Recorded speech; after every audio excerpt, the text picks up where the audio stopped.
Hey, what's up everybody? Welcome to Enjoy. Hi. We don't know what to do. Maybe you all can help us out with this. You know, we had Enjoy with Ty and Taryn, and then it became Enjoy with Ty, Taryn, and Taylor, and now we have just too much to go down the list. Just enjoy too much. Yeah, so maybe you all can help us out and drop some names in below that we could use. Still keep it Enjoy, but Enjoy with Fill in the blank. Fill in the blank for us. But thank you for coming back to our channel. Today we want to share with you our VBAC labor and delivery story.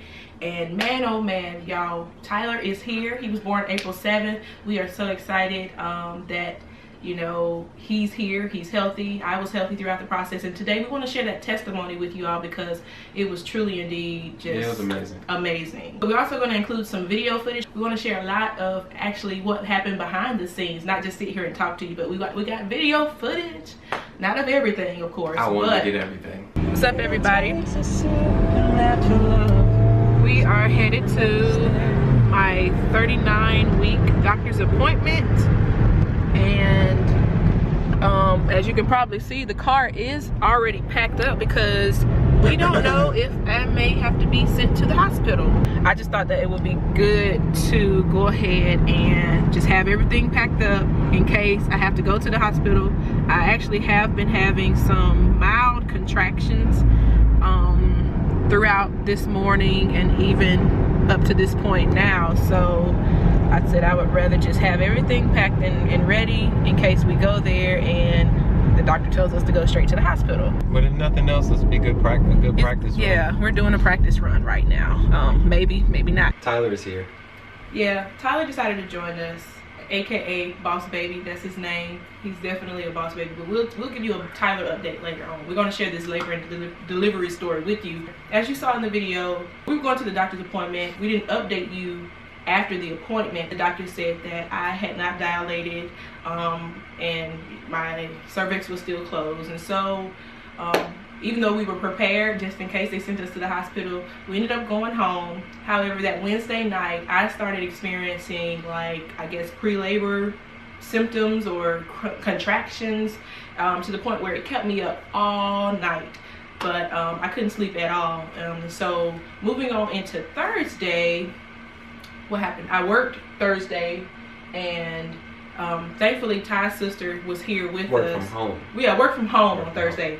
Yeah, so I was still working. I was just gonna wait until Tyler decided to come before I, you know, started going. Well, before I went on leave. But she was still very well mobile because we actually went to the mall here in Charlotte. We were at the mall for a very long time. Like, and to the point where I had to just sit down because I started feeling contractions. So mind you, I had contractions all Wednesday night, but they were sporadic. Going into Thursday, throughout the day, I had sporadic contractions, nothing that was very consistent. Thursday evening, when we went to the mall, started kind of feeling more contractions happening. And so after that, after we left the mall, we decided to go to this burger place called Freddy's, just to go, you know, sit down and eat, chill out. We get there, and what happened, Ty? Taryn was like, uh-oh.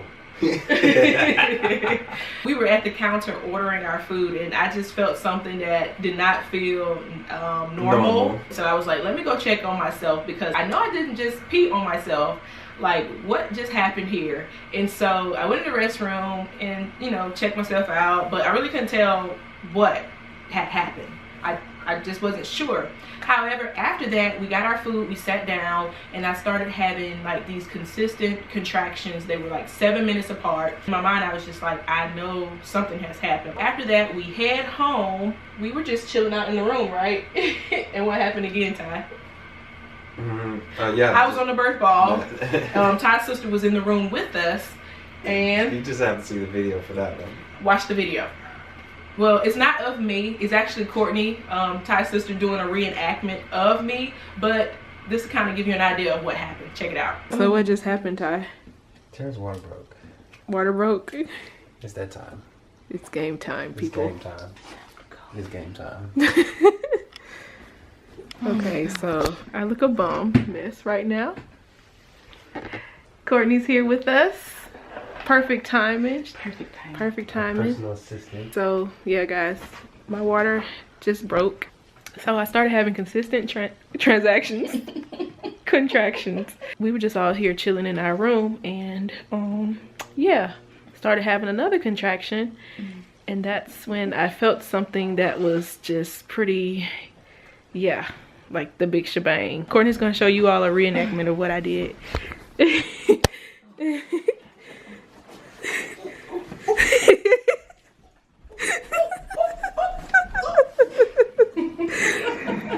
So basically, because we didn't have that on camera, that's basically what I did. We're just kind of on standby, making sure our contractions are good, and we'll eventually be heading to the hospital shortly. Y'all, I can't talk right now, but yeah, we want to bring you all along on this journey. If y'all are in the spirit, then you're probably up praying right now. Ooh. Okay, here, take that contraction. Take that contraction. All right, time to get serious. Here's mama. You okay? Oh yes, I'm good. Just time me these contractions. Good job, It's dear. weird. Thank you.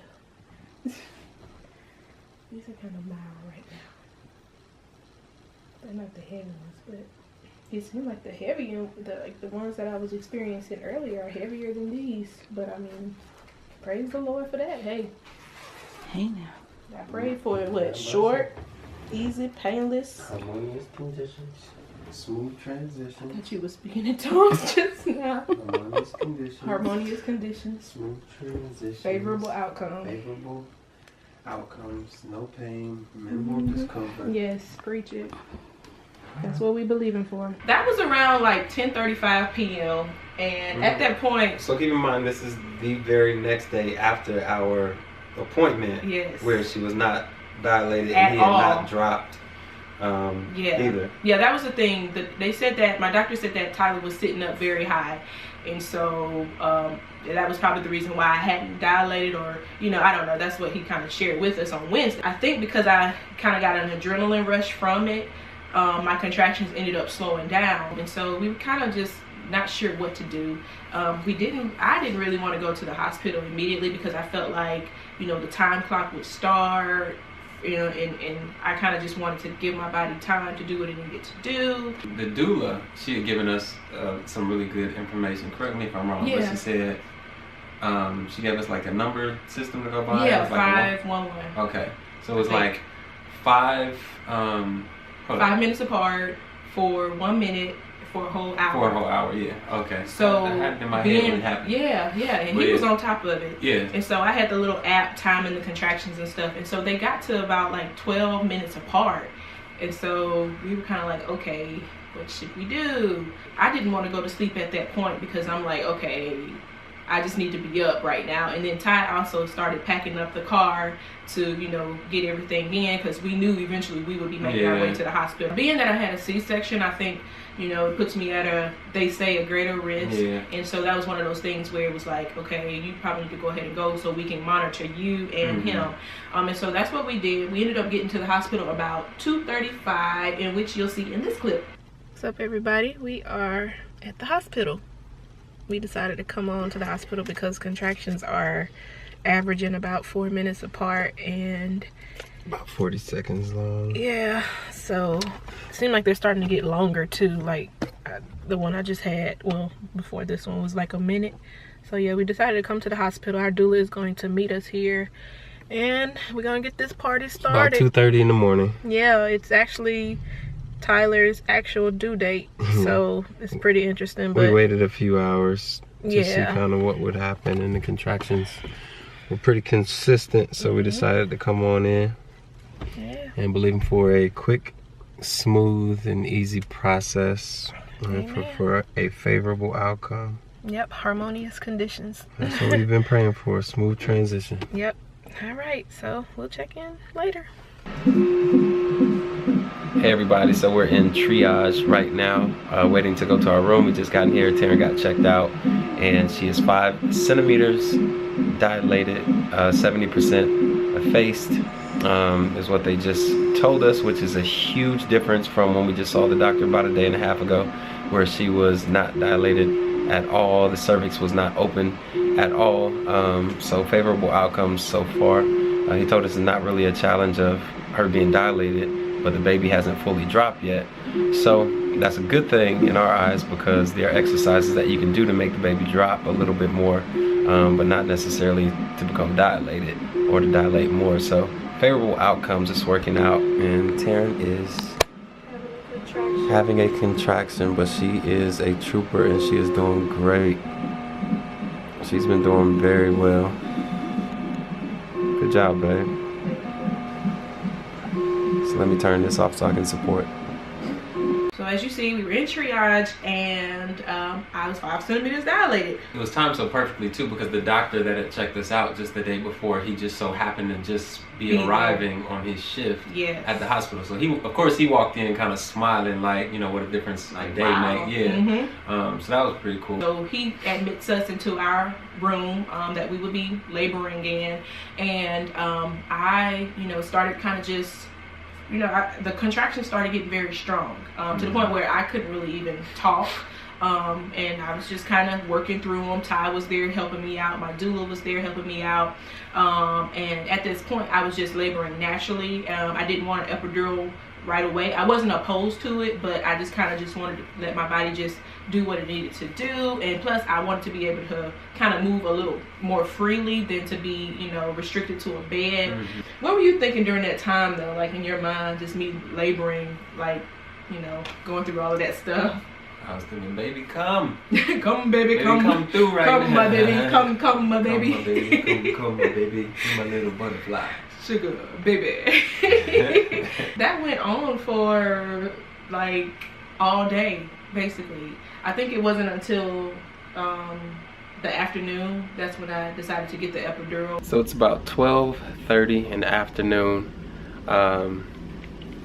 Taryn was 5 centimeters dilated. After a few hours, after maybe about 5 hours or so, she had only progressed to 6 centimeters, so only had opened up 1 centimeter over all that time. We haven't slept in a long time, and so we thought it would be the best decision for her to go ahead and get an epidural, because even if she were able to somehow make it through a couple hours, it probably still wouldn't open up as much as we needed to for him to come on out, and she was already exhausted. And so she really needed to rest. Even if she would have made it to the pushing phase, it would have been really tough, and ran a huge toll on her body. So we made a decision to go ahead with an epidural. So now she actually gets to rest, to lay down a little bit. I'm tired, so now I get to rest. The doula went and grabbed something to eat. She's gonna take a nap also, but we're all kind of exhausted. You know that prayers are going up on our behalf, and we greatly appreciate it because they are needed right now for this VBAC. You know, we know the odds, but we trust God. Well, I was glad that I decided to do that because I definitely took a nap after that.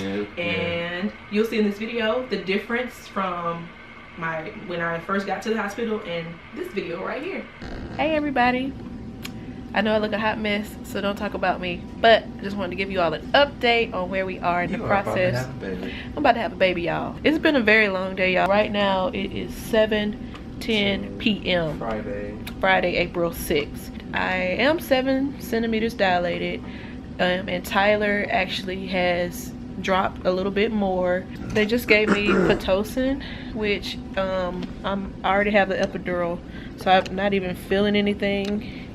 But the Pitocin will help to kind of speed up these contractions, because my contractions, they have started to just move very slow and sporadic, and so with the Pitocin we're hoping that that will begin to speed some things up with me. But I'm doing well.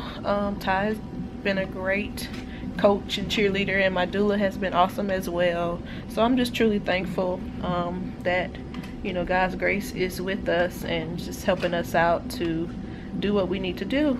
as far as this labor and delivery? My doctor, it was a shift change that was about to happen. My doctor, my OB, he actually was about to leave for the night, and so it was going to be another doctor coming in. When she came in, her thing was like, okay, we need to see some significant progress happening with you, and you know, or if nothing is happening, then we need to start considering another option. The good thing was that Tyler's heart rate was good. My blood pressure was good. The most important thing, yeah. My blood pressure was good. I didn't have a fever or anything like that, so my temperature had been fine throughout the whole day and into that night. But the main thing was just like, okay, you need to either dilate, Tyler needs to get lower, you know, we need to see significant progress. I just had to really just continue to trust God during that time. I think that was the most challenging moment, one of the most challenging moments throughout the process, because, you know, we're getting into Friday night now. This has been a whole, well, day and a half, I would say, of like laboring, and of course with my water breaking and the doctors coming in to check you, that increases your risk for infection, so then you kind of have to give that some consideration as well. She came in twice, and those 2 times before she came in, or well, one time she came in, I felt the Holy Spirit tell me to just wait. And I believe Ty was totally on board with it. Like, she came in, she gave us the facts, then she was like, okay, I'm gonna come back and see what you all decide to do. And so when she came back, we both were in agreement. We said, okay, we'll wait. We're not going to move forward with the option, which would have been a C-section. And then she was like, okay, well, I need to see significant progress.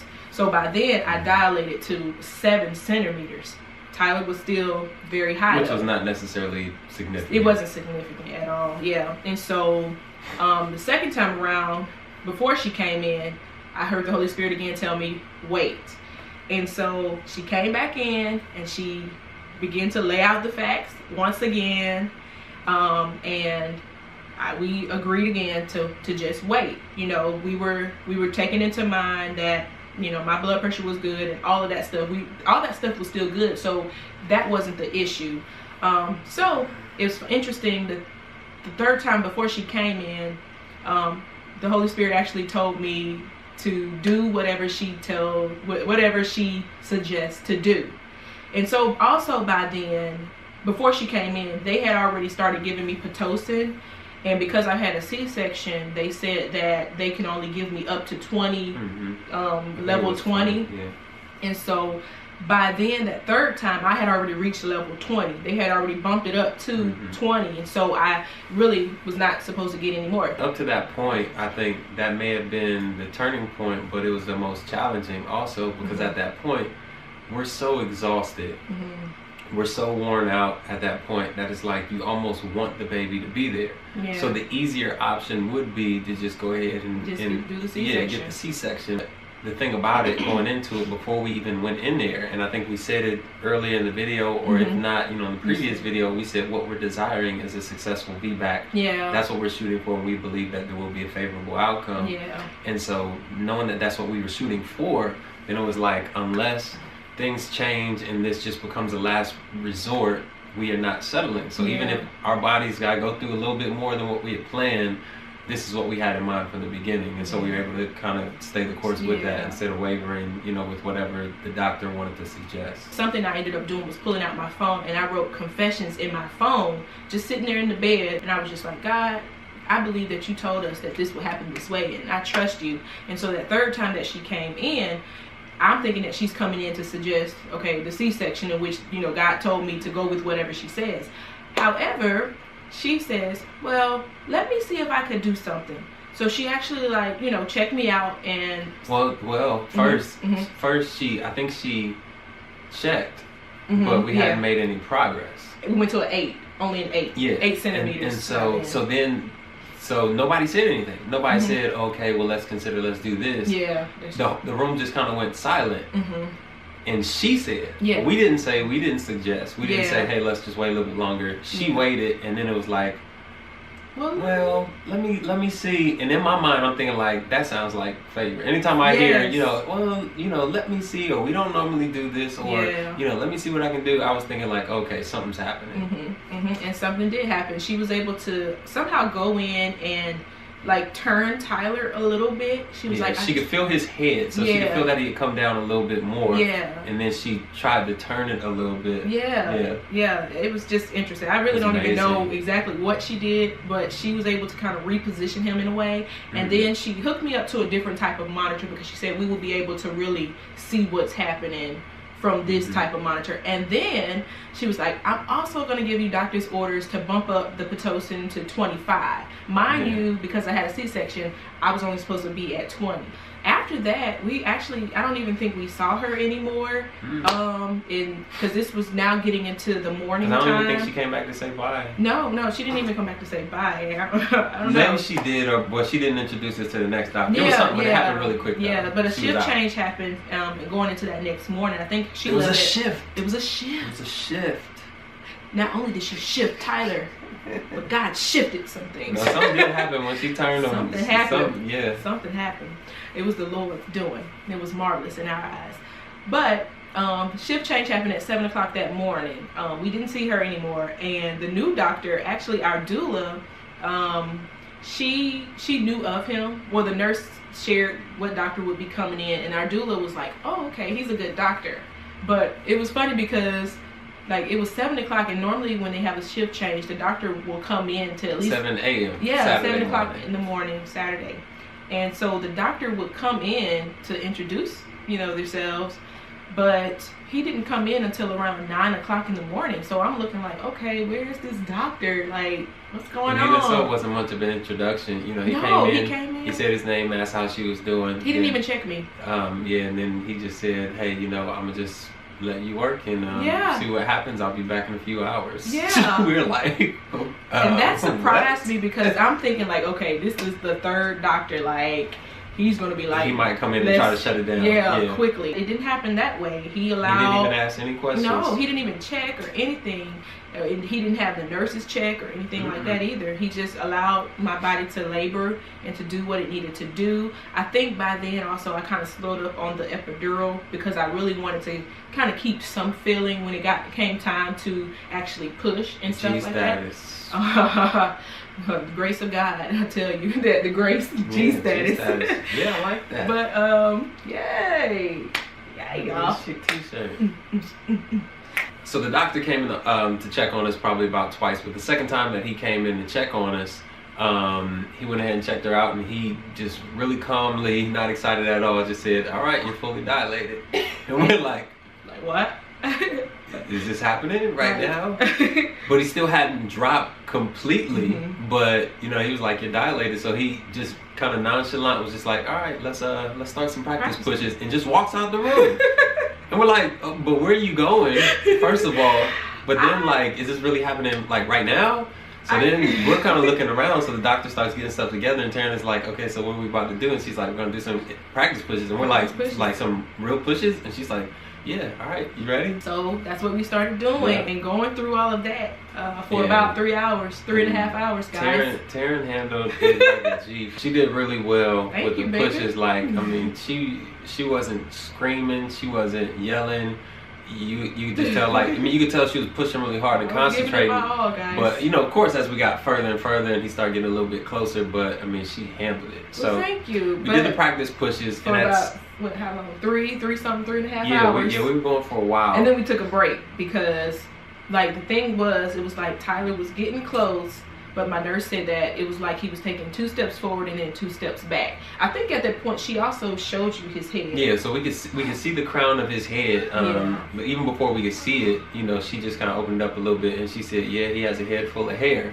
And at that point, I'm feeling good because I'm kind of like, okay, well, we're making progress. Yeah. So then a few more pushes, and I can actually see his head kind of peeking out. And of course, when she would stop pushing, it would kind of go back in, but we can see it. So I think Taryn kind of got a little, Taryn kind of got a little bit discouraged. Well, that was like, we took a break because, we knew like, okay, we just probably just kind of take a break and just rest for a minute. So when we got back, before we started, that's when I had the breakdown. That's when I kind of just started crying. It was short-lived. My lovely coach right here was in my ear like, get it together. Get it together. You better get it together. No, he didn't say it like that. He was like, Taryn, you gotta keep. He was like this, Taryn, you gotta keep your head in the game. Keep your head in the game. You got this. You got this. That's what I said. Yeah, baby. You told me to keep my head in the game. Yeah, keep your head in the game. So I kept my head in the game. I told her not to clock out on me. Yep. Don't clock out on me. I wiped those tears away. Stay in the game. We're almost there. We're almost there. Almost there. So they asked if she wanted to see the mirror. Yeah. And I think when Game she saw changer. the mirror, once she could see the progress that she was making, then I think that really helped her to push even harder, because it's like now I can actually see what I'm doing. Now I can actually see him, you know, getting a little bit closer and not just pushing and not knowing if I'm making progress or not. Yeah. So I think that really helped. And so we pushed him out to the point where you could start kind of seeing the crown. Oh my gosh. And at that point, then they started calling in. Yeah, they called all in the everybody, nurses. and at that point we knew. I didn't know we were there that soon, because I mean, after we took that break, it was only like 30 minutes, right? Yeah, but it actually, I mean, it wasn't that fast. We've been pushing for probably about 3 hours. Yeah. But then after we took that break, it was only not too long after that. It was like 20 or 30 minutes. That we made that progress. Yeah. So the doctor comes in the room and he brings in about 10 of his people with him to help him out. His squad in. And so it was then that we knew it was serious and that something was about to happen. I want to say it was probably about 3 contractions. 3 or 4 contractions. It was maybe 3 contractions. Because I would push when the contractions come. So at this point, this is where I'm experiencing the stuff that I see in the movies. Up until that point, it was like, oh man, this has been pretty smooth. She's not even screaming. She's not even sweating. Like, she's doing great. This is amazing. And he was all in, guys. I must admit, he was all in. Let me say this for the fellas. Let me tell you, before we had Taylor, I was the guy that said, I won't even cut the cord. Cut nothing. Less alone stand at the foot and watch the baby come out. Hear what I'm saying? And so understand where I'm coming from. You know what I mean? I don't care to see any of that stuff at all.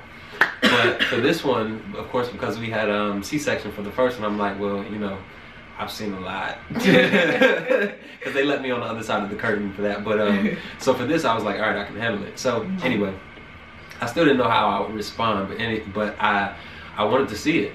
So he was like, I can't stop. I couldn't stop staring. Like, honestly, I'm super squeamish when it comes to stuff like that. But like in the moment though, I was just like, man, this is incredible. Like, childbirth is like, it's a miracle. So about 3 contractions and you can see his head starting to come out and it won't stop. It's just like, whoa, it's getting bigger, it's getting bigger. And then the head just pops out and I'm like, I didn't say anything. I was just like, so then it stops. And then of course she has to take a break for the next contraction, but the whole time it's just like, okay, what's about to happen? Because now we gotta get the shoulders.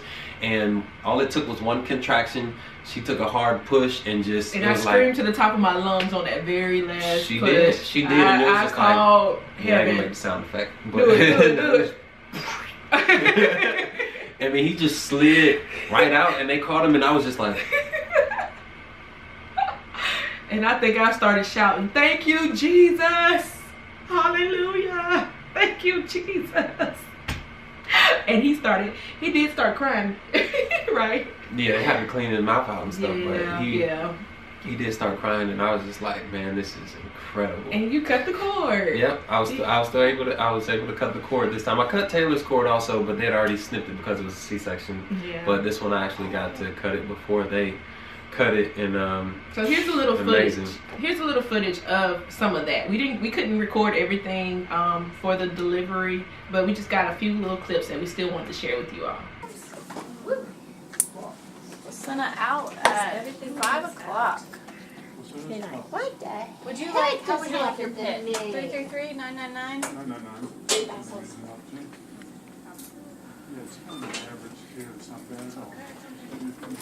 All right, silly. Let's get you screaming. Let's make you cry a little bit more. Yeah. Yeah. Thanks, friendos. Thanks, friend.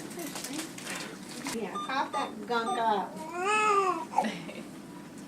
Do you think Chris 37 1/4 head. Wow. Now that's going to go down. Oh, sorry. And his length is going to be a little bit different tomorrow, too.